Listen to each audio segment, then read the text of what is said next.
Les doy la más cordial bienvenida a este estudio de la palabra de Dios. Estamos estudiando profecías bíblicas, centrándonos en el libro de Apocalipsis, las profecías que ahí están expresadas y que van a tener un cumplimiento en el tiempo en el que Dios así lo determine, pero nosotros debemos de tener ese entendimiento para estar alertas, estar despiertos y que no nos caiga la noche sin conocer la verdad, sin conocer la luz.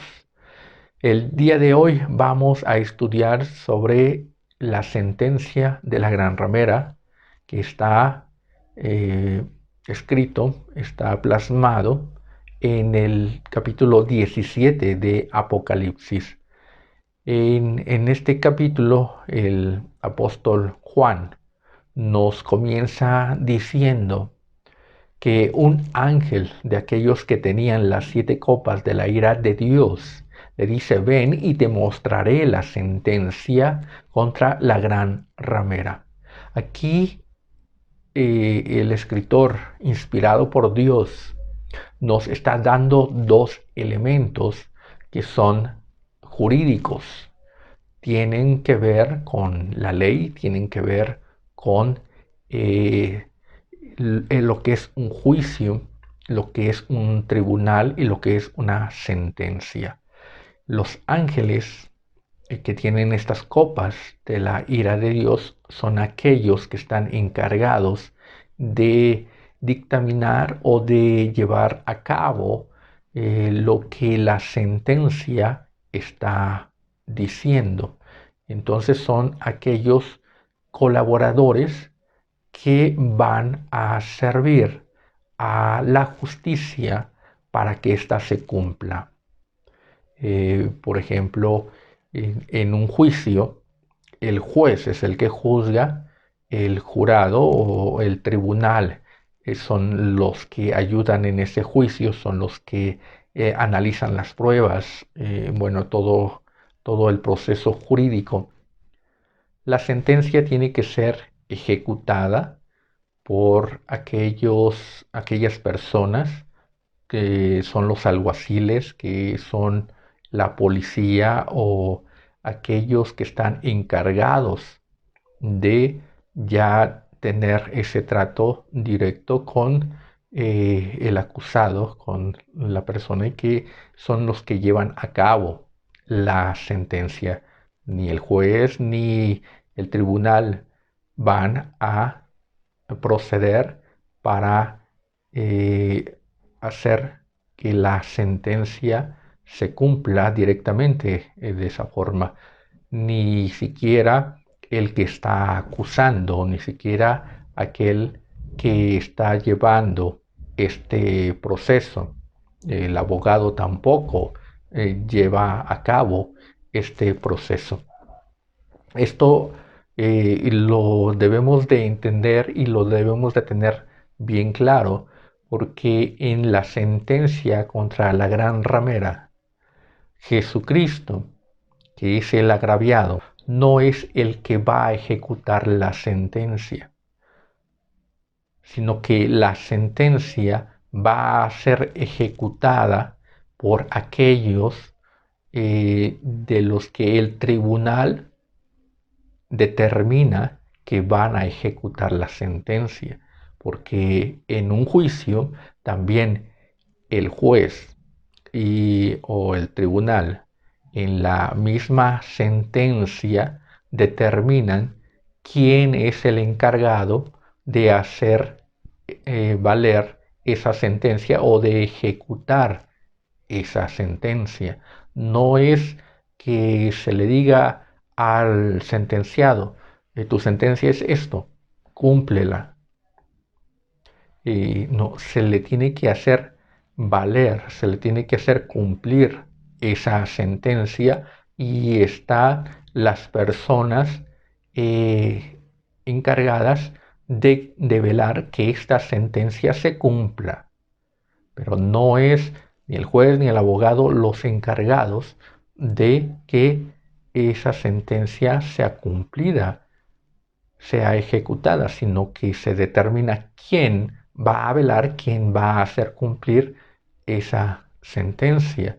También en la sentencia contra la gran ramera se determina que quienes hagan valer esta sentencia son los reyes que acompañan a esta mujer.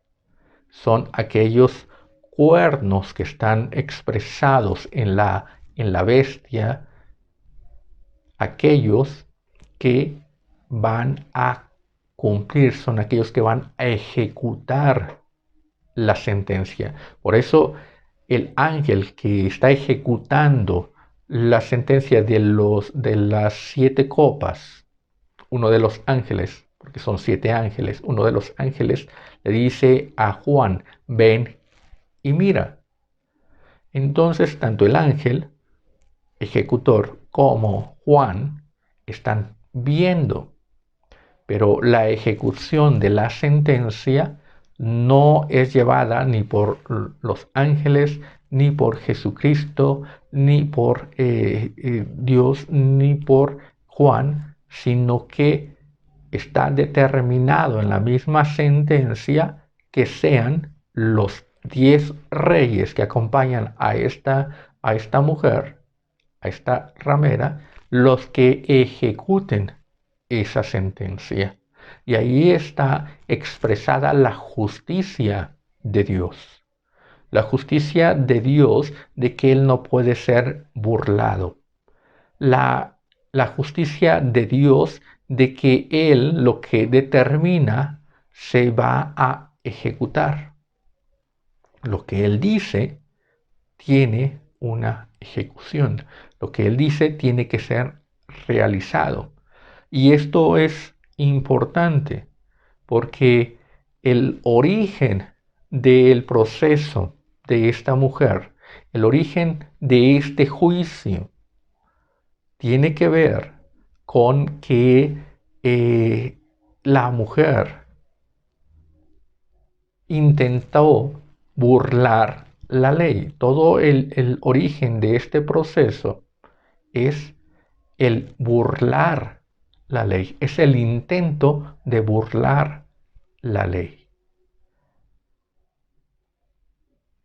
Y entonces Dios deja muy en claro que Dios no puede ser burlado y que la justicia tiene un cumplimiento, de que tiene ese momento, ese tiempo, tiene los motivos, tiene los actuantes, tiene los ejecutores, tiene los resolutivos, tiene todo para hacer cumplir la ley, hacer válido el derecho.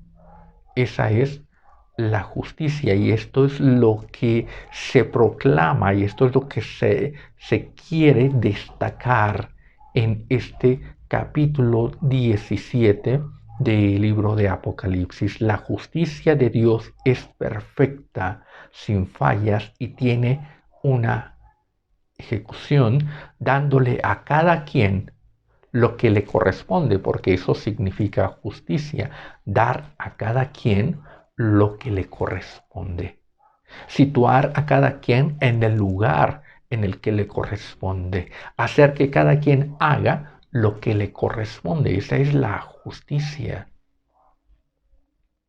Y entonces el origen de este proceso se remonta hasta el origen de la creación del hombre y un poco más atrás. En el origen de la creación del hombre, Adán y Eva pecaron.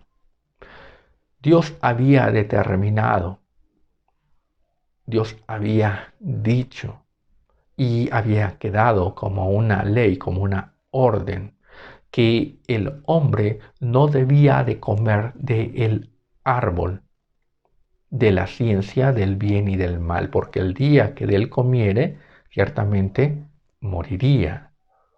Entonces, ahí se le están dando una orden a Adán, directamente a Adán, el hombre, de no comer del árbol de la ciencia del bien y del mal. Esta orden debía de ser cumplida. Sin embargo, no se cumplió. No se cumplió, el hombre comió de ese fruto y no murió. Porque técnicamente no murió. Podemos decir que sí murió espiritualmente, pero físicamente no murió. Entonces ahí hay algo que queda inconcluso. Hay algo en lo cual el hombre no murió y continuó viviendo. Y esto es por la razón de que el hombre jugó con la ley. El hombre tomó la ley y la distorsionó. El hombre intentó burlar a Dios. Dios dijo algo y el hombre hizo algo diferente a lo que Dios había dicho. Y esto lo podemos ver a lo largo de la historia. Caín, en el momento en el que mata a su hermano, Dios determina un castigo para Caín. Y el castigo para Caín era que debía de ser errante sobre la tierra, errante y extranjero sobre la tierra. Y lo primero que hizo Caín fue desobedecer esa sentencia, desobedecer ese castigo, y de ser errante, él dijo, no, nada de ser errante, y él lo primero que hizo fue ir y construir una ciudad. Y una ciudad es para asentarse. Si fuera errante, viviría en tiendas de campaña, sería un nómada como los habitantes del desierto, que son nómadas, se mueven del lugar, no tienen un establecimiento fijo. Pero Caín dijo, no, yo aquí me establezco y de aquí no me muevo. Dios había determinado que Caín debía de ser extranjero y errante. Y ninguna de esas dos sentencias, ninguno de esos dos mandatos fue cumplido por Caín. Entonces, desde ahí queda asentado que el hombre intenta burlar lo que Dios dictamina, lo que Dios determina. Toma las palabras de Dios y el hombre se burla de Dios. No obedece y no cumple un castigo. Pero la sentencia contra la gran ramera viene a cerrar todo ese proceso, viene a cerrar todo ese caso, y Dios dice, todo tiene su tiempo, todo tiene su límite. Nada de lo que el hombre haga va a perdurar, sino que la justicia, tarde o temprano, llega. Y este es el momento de el cumplimiento de la ejecución de la sentencia. El principio de Satanás, él peca, él cae de esa gracia de Dios en el momento en el que él tiene multitud de contrataciones. Ezequiel 28 nos habla de la caída de Satanás. Él fue creado como un ángel de luz y fue puesto en gran esplendor, en gran grandeza, y nadie se comparaba a él. Pero él cayó de esa grandeza, cayó de esa gracia. Y el motivo por el que él cayó, por el que él fue destituido de esa gloria de Dios, fue por la multitud de sus contrataciones. Él tuvo una multitud de contrataciones y en esas contrataciones él se desvió, él desvirtuó la verdad, él desvirtuó todo lo que es el orden, todo lo que es bueno, se pervirtió todo el derecho. Una contratación es aquella que se hace para lograr un objetivo del cual uno no puede hacerlo. Una contratación es de que un hombre o una empresa quieren lograr un objetivo. Por ejemplo, yo quiero construir una casa, pero yo no tengo el conocimiento para construir esa casa. Yo no sé manejar el material, yo no sé diseñar el proyecto arquitectónico, yo no sé cómo levantar los muros, yo no sé cómo realizar la mezcla, yo no sé cómo se hace todo ese proceso. Entonces, yo al no saber todo ese proceso y no tener el conocimiento, ni la habilidad, ni la capacidad para hacerlo, voy a buscar a alguien que sí sepa, que sí pueda y que sí logre cumplir el objetivo que yo quiero. Entonces lo contrato con sus habilidades, con sus herramientas, lo contrato con todo lo necesario para que él pueda lograr lo que yo quiero. Esa es una contratación. Aquel que no está capacitado para hacer algo, entonces busca a alguien que esté capacitado para hacerlo y que cumpla con ello.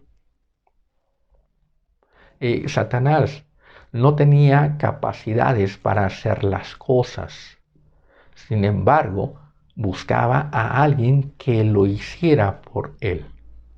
Esa es una contratación. Y esa contratación la podemos ver en el huerto del Edén, en ese lugar donde estaba Adán y Eva, donde a Adán se le dijo que no comiera del árbol de la ciencia del bien y del mal. Entonces, el objetivo era cómo hacer que el hombre comiera de ese árbol sin que sufriera las consecuencias para ello. Eh, Satanás no podía darle el fruto porque en el relato bíblico la serpiente no tiene manos. Aunque se le pinta con pies, eh, el, el castigo a la serpiente fue que se arrastrara. Mm, Era tal vez una especie de tronco que tenía pies o que podía pararse, pero como toda serpiente no tenía manos, entonces no podía tomar del fruto. La que estaba capacitada, la única que tenía esa habilidad, la única que podía realizar esto, era Eva, porque a Eva no se le había dado el mandato que se le dio a Adán. A Eva no se le dijo que no comiera del árbol de la ciencia del bien y del mal. Entonces, la serpiente o Satanás hace una contratación con Eva para que sea Eva la que alargue su mano y tome del fruto y coma. Algo que para ella no estaba prohibido, no estaba impedida a hacerlo.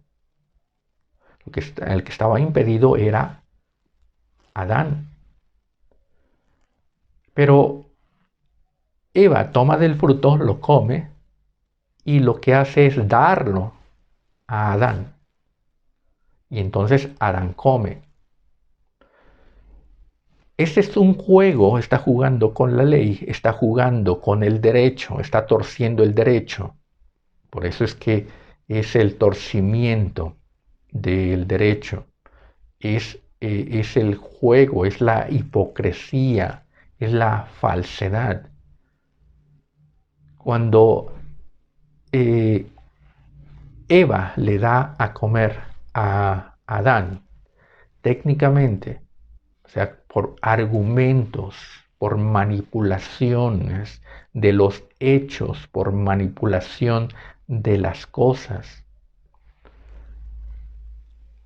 Adán no está comiendo del árbol de la ciencia del bien y del mal, sino que está comiendo de Eva.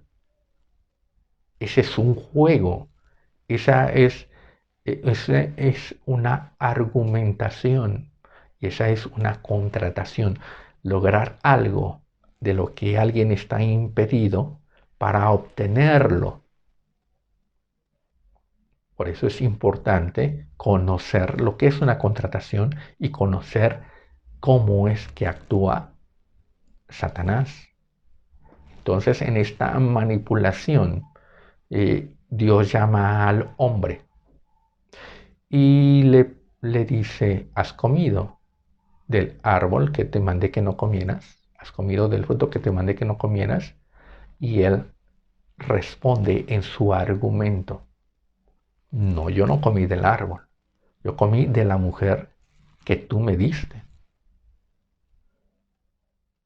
Y le pregunta a la mujer y la mujer responde, la serpiente me engañó y yo comí. O sea, la serpiente me habló. Tú no me hablaste a mí, tú no me dijiste a mí, tú no me impediste a mí, pero la serpiente sí me habló y yo comí. Yo simplemente obedecí a aquel que me habló y yo pensé que eras tú el que me estaba hablando. Es un juego que intenta desvirtuar la verdad, desvirtuar la realidad, desvirtuar las cosas, es desordenarlas y intentar salir ileso. Y entonces Dios simplemente determina castigos, pero no la muerte. Y entonces ese castigo que es la muerte queda detenido por el juego en el que el hombre entra.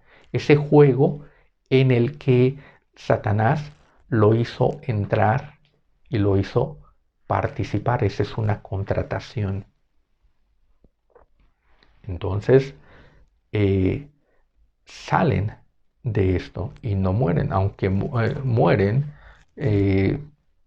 después de muchos años, después de cientos de años, no murieron en ese día y la ley que Dios había determinado es, y el día que del comas, ciertamente morirás.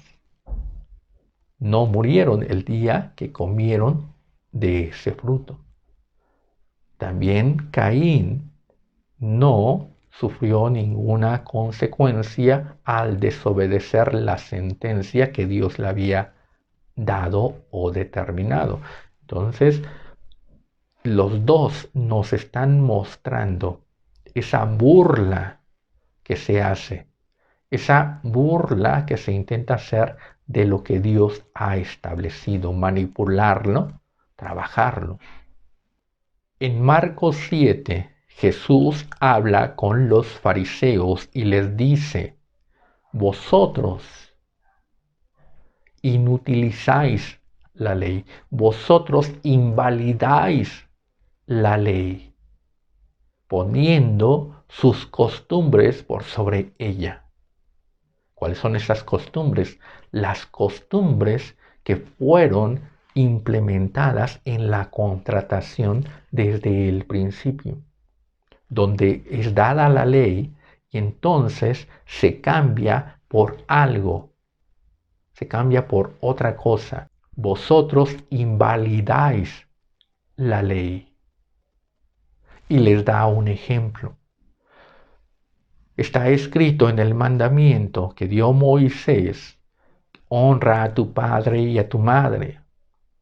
Pero vosotros decís, basta con que digáis, basta con que diga el hombre, todo lo que tengo es corbán, Todo lo que tengo ya está prometido delante de Dios, todo lo que tengo ya es una ofrenda delante de Dios y entonces yo no tengo con qué ayudarte porque ya todo lo que tengo, lo que uso, lo que he visto, lo que gasto, todo es una ofrenda a Dios.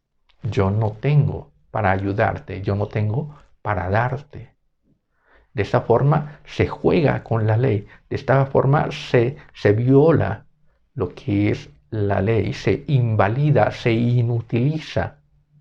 Y entonces la ley queda sin efecto, no puede producir ningún efecto. Porque si la ley dice que yo debo de ayudar y dar en eso que es la honra, si yo digo, esto que tengo, esto que es mío, ya lo prometí delante de Dios y entonces, aunque yo lo sigo usando, aunque yo lo sigo teniendo, pero yo ya se lo di a Dios, que Él no lo ha tomado, pero yo se lo he dado a Dios. Entonces ya no es mío, aunque yo lo utilizo, aunque yo lo sigo teniendo los beneficios de ello, pero simplemente al decir es de Dios, ya estoy exento de cumplir la ley, la he inutilizado.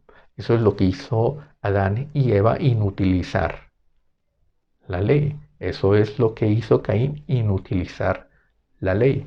Y esta mujer de Apocalipsis, esta gran ramera, tenía ese mismo pensamiento y lleva esa misma línea de argumentación, de inutilizar la ley, de que la ley no podía tocarla, de que la ley no podía alcanzarla, de que ella no estaba obligada a tener un cumplimiento de la ley.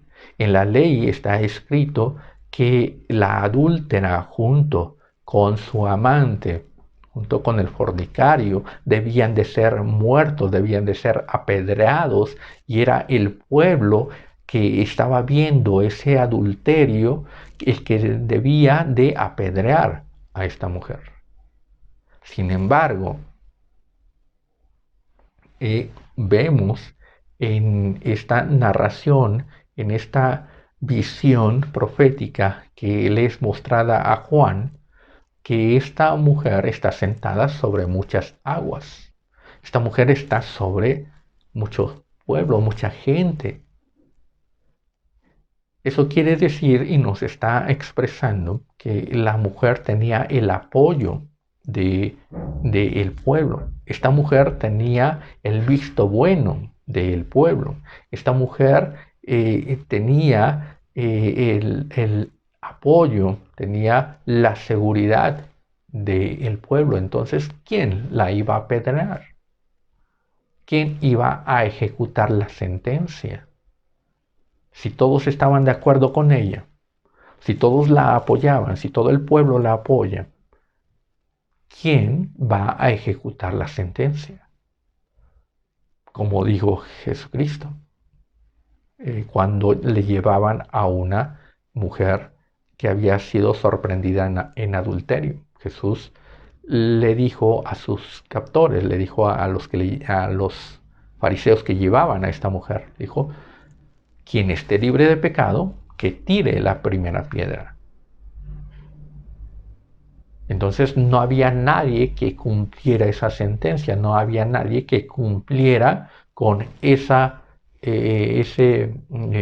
la ejecución de esa sentencia. Este es el mismo caso de esta mujer, tiene esa seguridad de que aunque ella está viviendo en adulterio, en fornicación, de que ella ha matado a los profetas, ha matado a los apóstoles, a los santos, de que se ha enriquecido, de que se ha enviciado, de que todo lo ha corrompido. No había nadie, no hay nadie que pueda hacerle frente, no hay nadie que pueda ejecutar una sentencia contraria. Y esa es la seguridad, y esa es la grandeza, y ese es el orgullo y la soberbia Esta mujer está tomando toda esa soberbia, todo ese orgullo, toda esa altivez desde Adán y Eva, toda esa grandeza, toda esa soberbia de Satanás, de la serpiente, cómo se burlan, cómo hacen las cosas y piensan salir ilesos. Dios no ve, Dios se ha olvidado, Dios no puede castigar. Actualmente se toman argumentos como Dios es amor y eso se pone como una máxima y entonces todo lo que haga el hombre se tapa con Dios es amor. Tu argumento es salvos por gracia. Ya somos salvos por gracia y todo lo que hagamos no importa porque somos salvos por gracia. Otro argumento es de que el que es salvo, de que ya estamos predestinados y entonces lo que haga el predestinado, todo el mal que haga, si está predestinado, va a ser salvo. Y entonces se pone una máxima y invalida todo lo demás. Una máxima que está invalidando todo lo que el hombre está obligado a cumplir, a guardar, a mantener.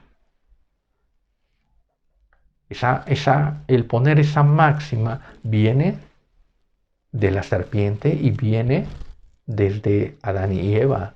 Por eso Juan, el Bautista, le dice a los fariseos, ¿quién os enseñó a escapar de la ira venidera? Generación de víboras.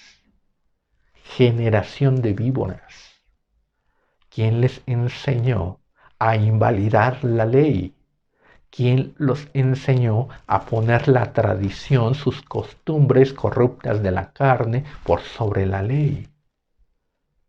Y esta mujer es lo que representa, cómo se invalida todo lo que tiene que hacer y está obligada a hacer como una mujer casada, todo lo que tiene que hacer como una iglesia, todo lo que tiene que hacer como una criatura de Dios, todo lo que tiene que hacer, todo lo que tiene que guardar. Al poner una máxima, Dios es amor, Dios por gracia sois salvos, estás predestinado. Esa máxima es lo que invalida todo lo demás. Y la mujer pensó que había invalidado todo lo demás por esa misma situación. Si soy salva, soy salva. Si soy hija de Dios, nadie puede quitármelo. Otra máxima que está muy en boga y que gusta mucho citar es que los dones, el llamamiento, los dones, los ministerios que Dios dio son irrevocables. Si Dios te dio un ministerio es irrevocable. Si Dios te dio un llamado es irrevocable. Si Dios te dio la salvación, nadie te la puede quitar. Si eres hijo de Dios, nadie te puede quitar ese lugar. Hagas lo que hagas, digas lo que digas, andes donde andes, veas lo que veas, hables lo que quieras hablar, participes de lo que quieras participar. Invalida la ley. Y entonces la gente vive pensando que no puede, que ya no debe de hacer nada. Esta mujer hacía lo que bien quería hacer. Esta mujer se había dejado llevar por toda esa carnalidad, por toda esa hipocresía, por toda esa sensualidad sin un límite, por el simple hecho de pensarse como la esposa del Cordero, por el simple hecho de pensarse como aquella elegida, dice, yo soy reina, no estoy sola, Se sentía que nadie le podía quitar ese lugar. ¿Y cuántos cristianos piensan que nadie puede quitarles la salvación, que nadie puede quitarles su lugar en el reino de los cielos? Yo soy reina, no soy viuda, no estoy sola, no me puede pasar nada, porque Dios es amor y está obligado a perdonarme 1, 2, 3, 4, las veces que yo quiera me va a perdonar. Porque desde el principio de la historia vemos cómo van sucediendo esa misma línea del argumento del hombre, de hacer maldad, de hacer lo que bien quiere hacer, y al final Dios los perdona. Dios no ejerce una sentencia. Podemos ver lo último que sucede en la vida de Juan el Bautista. Juan el Bautista había profetizado, le había dicho a Herodes que no le era lícito tener a Herodías como su esposa, porque Herodías era esposa de su hermano, era esposa del hermano de Herodes. Pero Herodes había matado a Felipe, su hermano, y había tomado a Herodías como su esposa. Y Juan le decía, no te es lícito tener a esta mujer que es esposa de tu hermano. Pero Herodes no escuchaba. Y entonces fue apresado porque él era molesto que le estuviera diciendo, que le estuviera recordando que no le era lícito, no te es lícito, no te es lícito. Y eso le molestó a él, le molestó a Herodías. Y fue apresado Juan, y fue puesto en el calabozo. Y entonces ahí comienza nuevamente lo que es la contratación. La contratación es de que Herodes no podía matar a Juan el Bautista. Estaba impedido para matarlo. Herodías no podía tampoco matarlo. Y entonces se hace una contratación, se fragua toda un tramado donde Herodías le aconseja a Salomé que baile para Herodes. Y entonces esta baila y Herodes le dice, pídeme lo que quieras y yo te lo daré. Y por consejo de Herodías, Salomé, su hija, pide la cabeza de Juan el Bautista. Y entonces Herodes está obligado a cumplir. Y este es el juego de cómo se manipula los hechos, cómo se manipula para que lo que es imposible se pueda hacer. Herodes no podía matar a Juan el Bautista. Pero sin embargo, por haber empeñado su palabra, por haber dado su palabra y su palabra de rey, no podía quebrantar su palabra y entonces tenía que cumplir lo que él había dicho, lo que él había expresado. Tenía que hacer cumplir su palabra. Y entonces esta tradición, este hecho, se sitúa sobre la ley. Estaba imposibilitado y entonces él está obligado ahora a matar a Juan el Bautista. Lo que antes no era no estaba imposibilitado, no había argumentos, no había elementos para matar a Juan el Bautista, se convierte ahora en que Herodes estaba obligado a matar a Juan el Bautista. Por la ley, por la tradición, se imponía la tradición. Esa es la manipulación.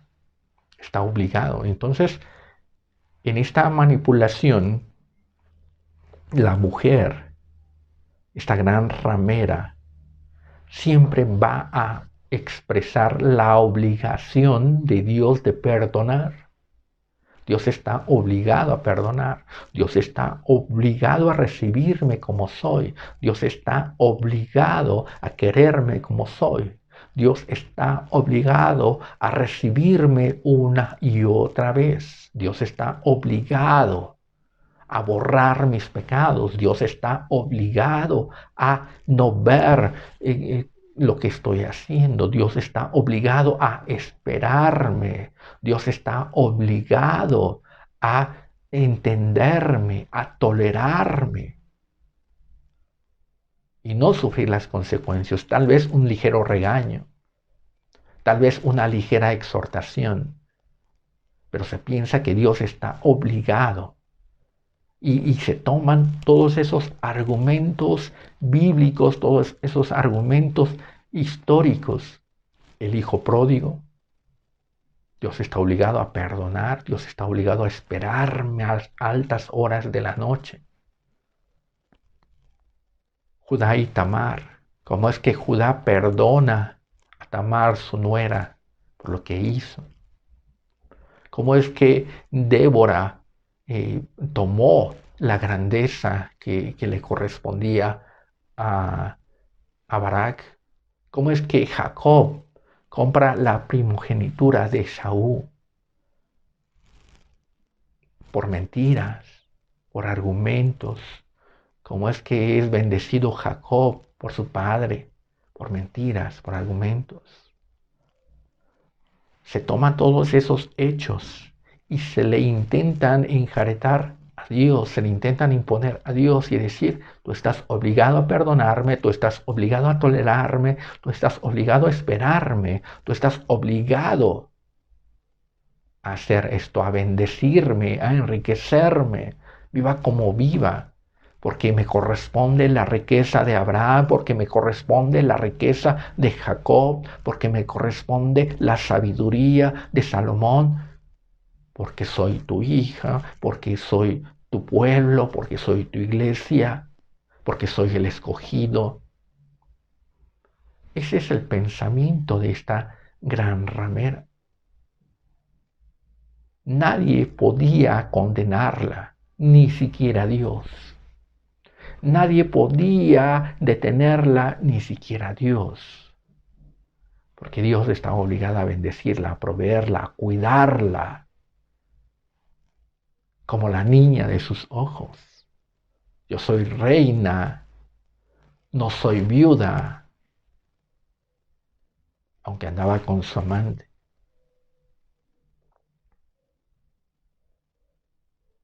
Pero Dios tiene un tiempo y tiene un límite para todo. Y aunque pensamos que se está jugando con Dios, no, lo que Dios está haciendo es que Él está expresando la sabiduría real. El hombre actúa por la sabiduría bestial. El hombre actúa siempre por esa sabiduría que es diabólica. Por eso se presenta a esta mujer sobre la bestia, sobre la sabiduría de la bestia, sobre los consejos de la bestia, sobre los consejos satánicos, sobre esos consejos diabólicos de espíritus inmundos que llenan la mente y de decir, tú puedes voltear lo que es la ley a tu favor. Puedes imponer las cosas. Así como Salomé y Herodías no sufrieron las consecuencias y salieron triunfantes matando a Juan el Bautista, aunque no fueron ellas, porque no fueron ellas las que ejecutaron, sino que en su contratación lograron su objetivo. Esa es la sabiduría animal bestial. Y eso es lo que representa esta bestia en este momento, en esta enseñanza. No estoy hablando de lo que representa el anticristo, no estoy hablando de los 10 cuernos, de las 7 cabezas, no estoy hablando de ello. Estoy hablando del simbolismo de la mujer y de la bestia. Y nos dice Santiago que hay dos tipos de sabiduría.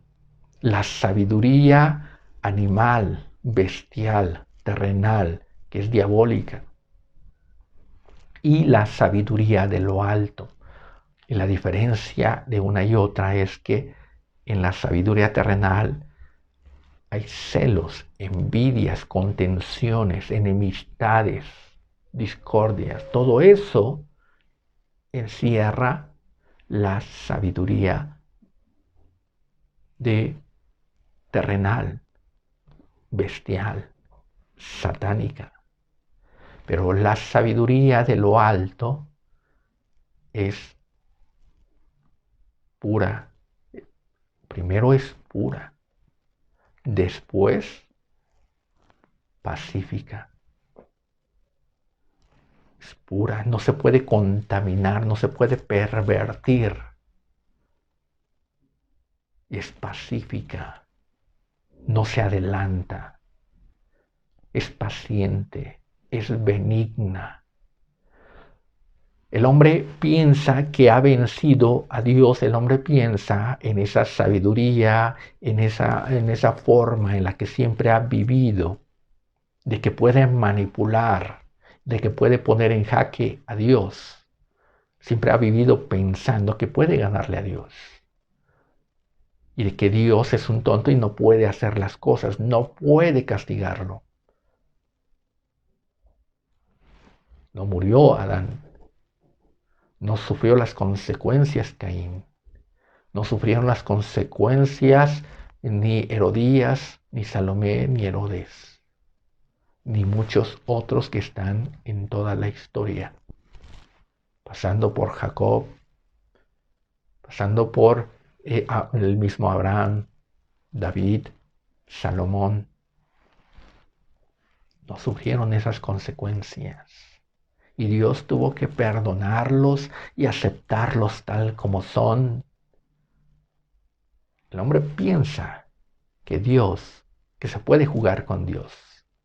El hombre piensa que se puede burlar de Dios. Pero lo que Dios está expresando es sabiduría. Y su sabiduría es paciente. Porque Él busca el verdadero arrepentimiento. Su sabiduría es bondadosa porque Él busca que el hombre tenga en cuenta su actuar, razone, piense, se vuelva de todos esos caminos de maldad, se vuelva de todos esos delitos, que tenga un verdadero arrepentimiento y un verdadero cambio en ese camino que ha andado, que se baje de esa bestia y que comience a buscar a Dios y a adorarle. El hombre piensa que puede burlarse de Dios, pero Dios lo que está haciendo es darle tiempo a que el hombre se arrepienta. Todo tiene un límite, todo tiene un tiempo. Y cuando el último hombre se ha arrepentido, cuando el último hombre ha reconocido a Dios y le ha buscado, cuando el último hombre ha entrado por esa puerta, Dios sabe que ya nadie más va a entrar. La sabiduría de Dios es que Él espera a que entre el último. Caída la noche, Él está esperando que entre el último. Pero al entrar el último sabe que sus demás hijos que aquellos que salieron, aquellos que se fueron, no van a volver. Y la muestra está en esta mujer, ebria. Esta mujer en sus placeres, en sus delitos, ensoberbecida, no tenía ni la intención ni pasaba por su mente cambiar, arrepentirse, buscar a Dios. Todo eso estaba ajeno, estaba distante de esta mujer. Dios sabe cuándo va a ser el último que entre, el último que le busque y el último que se arrepienta. Y Dios sabe que los que están perdidos en su mente, en su corazón, han estado corrompidos y no van a buscar porque piensan que no necesitan de Dios. Solamente se burlan, solamente juegan, porque han sido enseñados, porque siempre están caminando y están jugando ese juego de voltear las cosas, de salirse con la suya, de hacer que la ley sea inutilizada. Esto es lo que nos enseña el primer versículo de Apocalipsis 17. La sentencia contra la gran ramera, cómo se juega con la ley. Pero Dios determina un tiempo. Y no son los ángeles los ejecutores. Aunque Dios tiene el poder, Dios tiene la autoridad, Dios tiene el derecho, Dios puede ejecutar Él directamente la orden. Él puede ejecutar directamente esa sentencia. Él sigue esa misma línea de la mujer. Y a la manera de Jezabel, donde Jezabel fue muerta por sus propios allegados, por sus propios siervos, sus propios sirvientes, los que eran más cercanos a ella, la tiraron de la ventana y los perros vinieron y la comieron. También contra esta gran ramera. Esta ramera está segura de que Dios no puede tocarla.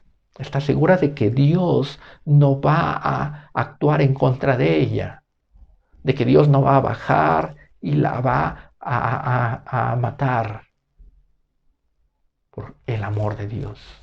Y tiene razón.